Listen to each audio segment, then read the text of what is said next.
22,000 job losses, but they're talking about, hey, we got 7,500 new jobs. We lost 22,000.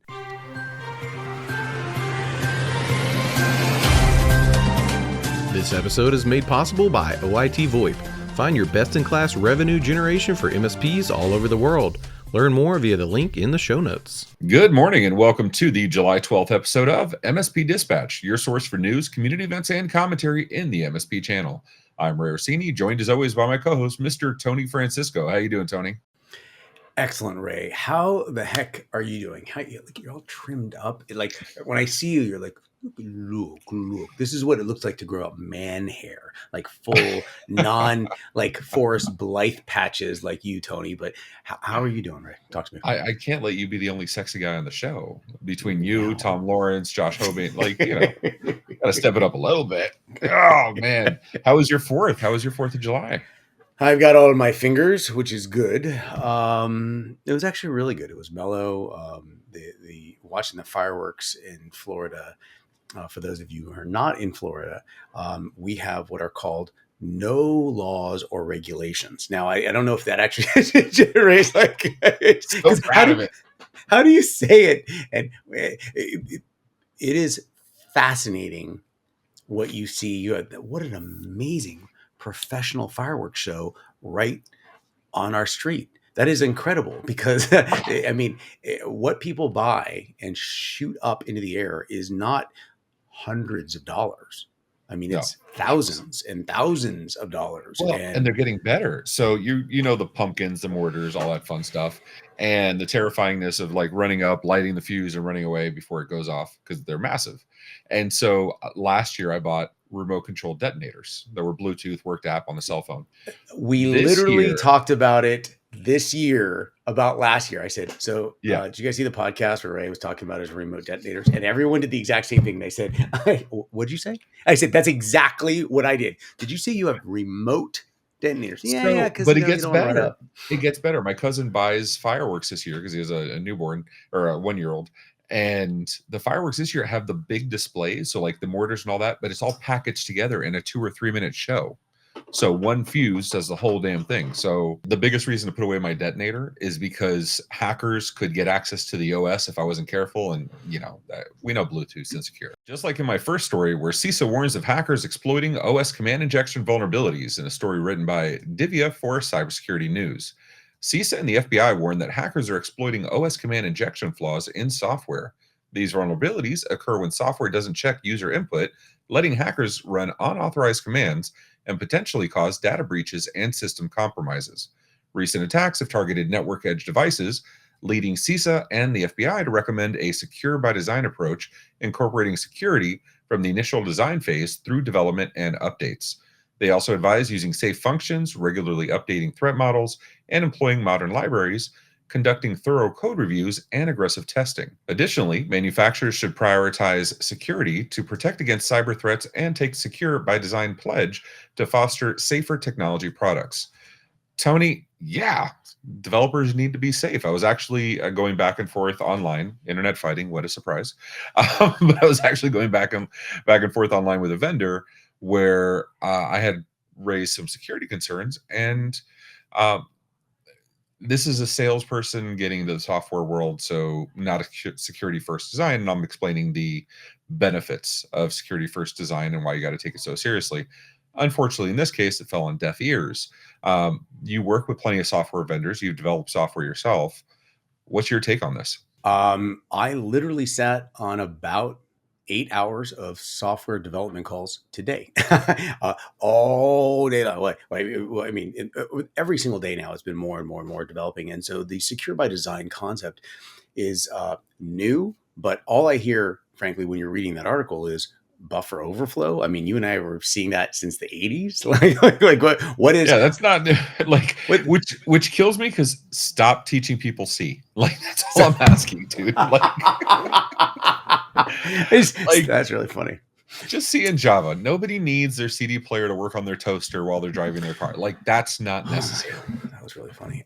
So I'm pretty opinionated about this, but I mean, you and I have been doing literal hundreds of shows talking about best practices, dazzling people with the basics of MFA, 2FA. Let basic stuff will eliminate 90+% of the problems.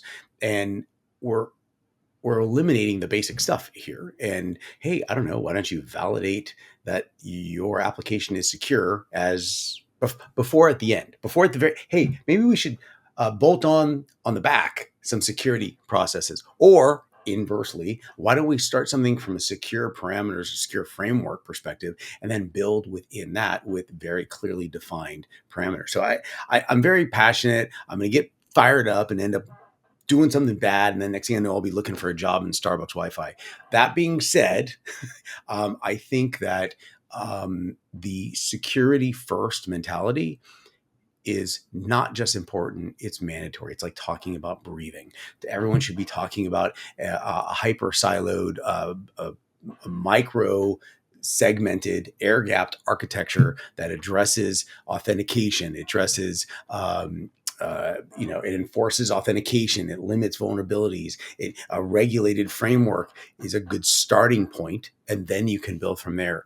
I just don't understand what's actually been happening. So, what are your thoughts, Ray? Tell me about this. I mean, you of all people, and I say this in the nicest, most respectful way, you are kind of that hacker. So you're like, hey, they clearly did not think of security first. Let me see, what does this do when I do this? What are your thoughts on this? So the way this came up was that we were doing vendor due diligence on one of our sub processors. And we do this every year with every vendor because security changes. You can't just do an audit once and be done with it. And this was a vendor, actually, I apologize, not a sub processor, somebody we considered for a sub processor. We do our due diligence security review, obviously, prior to signing on the vendor. And it's a software I'd like to use, but unfortunately, bad practices. And so, we go without. So this is something we do every year. This is something I'm going to recommend to MSPs. Do your vendor due diligence. If you don't know how to do that, there's 14 billion and one tools. I'm a little biased toward compliance scorecard, but there's a million options out there. Go whatever you think, and just put your vendors, if they don't give you what you need security wise, remember, they're going to put you at risk. They're going to put you in a bad spot in front of your clients. You definitely do not want to be in that kind of position. You don't want those mixed signals, right? Kind of like your next story.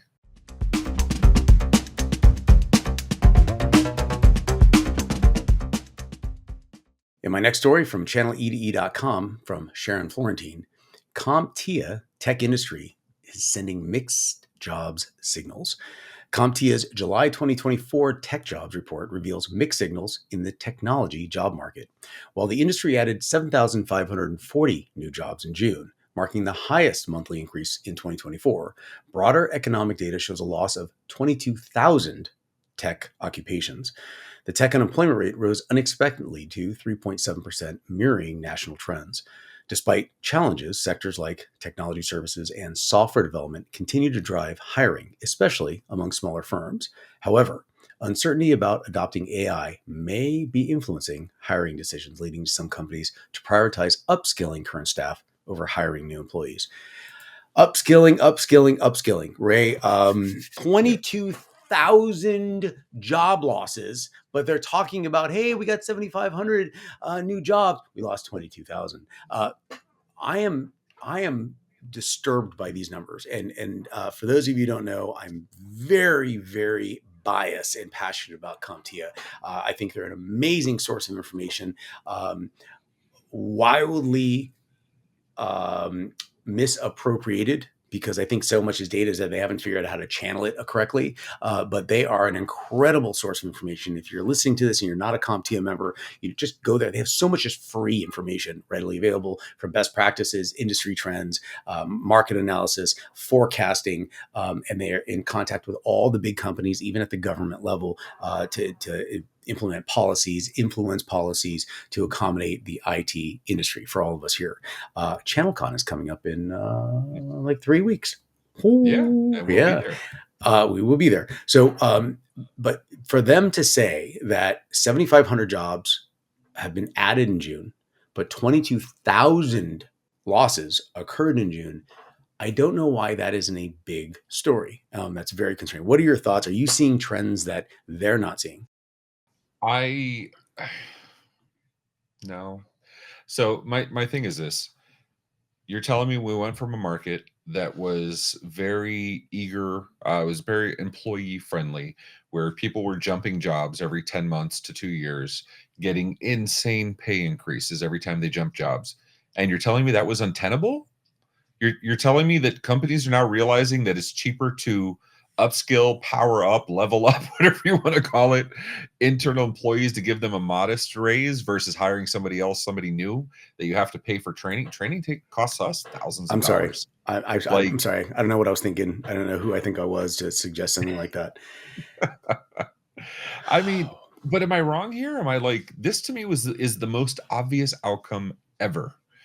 Like, okay, so are we talking about the pendulum swinging? So let's talk about this for a moment. So you and I have been around long enough. The audience has been around long enough to know that, hey, you know what? We're going to move from all of our stuff in house and then subscribe a little bit. Hey, that's the new thing. And then let's move everything to subscription. Whoa, whoa, whoa, whoa, whoa, whoa, whoa. Let's move some things back. and so then then you know what? Hey, I don't know if we're gonna move on, but you know what we can do? We can move this cloud stuff in-house and have a private cloud, but we're buying it, but it's a cloud. And then there's hybrid cloud solutions and you're saying renting computers is possibly expensive? You're saying the cloud might actually be expensive? Hold on, just right now, you know what? I could literally hear people arguing. No. And then there's a moment where there's a reconciliation moment, the cathartic revelation of all of their. It's called an exploding no EMF, the psychology term. When your brain reconciles what is versus what you thought was. When they remember that same cable modem they've been paying $15 a month for the last 12 years, and they're like, "Hey, that thing should have been I should have gotten rid of that when I got rid of my rotary dial phone and upgraded." I canceled Comcast, Xfinity, whatever they call themselves, as 30 seconds. Forgot to send back one of the 4 DVRs in the house. Please tell me they billed you like $500, and you're like, this thing is like a Raspberry Pi. It's $89 at Best Buy. It was a better one is $89 at Best Buy. They billed me $300 and change after continuing to bill me for the monthly rental for 3 months. So, wow. Okay. You know what? Well, you and I think we're saying the right things. We're saying that there's some good things out there, some bad things out there, there's some common sense things out there. The good news is that we're staying on top of this. That's what MSP Dispatch is about. We're serving the audience. And so that being said, I want everyone, if there was only a place that we could chat about this, hold on, in 3, 2, 1, boom. Look at that! Do it! He did it! Yeah! The crowd goes wild. A goal! That was beautiful, guys. MMN Discord, never going to give you up, never going to let you down, never going to give you mixed signals. So check out the MMN Discord. Check out the peer group, the Diamond Dogs. Happens every other Monday, I believe. There you go with our very own Josh Hobain. But for now, ladies and gentlemen, thank you so much. Till next time, take care of yourselves and each other. Be safe, everyone. If you found this episode eye-opening, catch more MSP Dispatch at 10 a.m. throughout the week. Share your thoughts below, and don't forget to like and subscribe.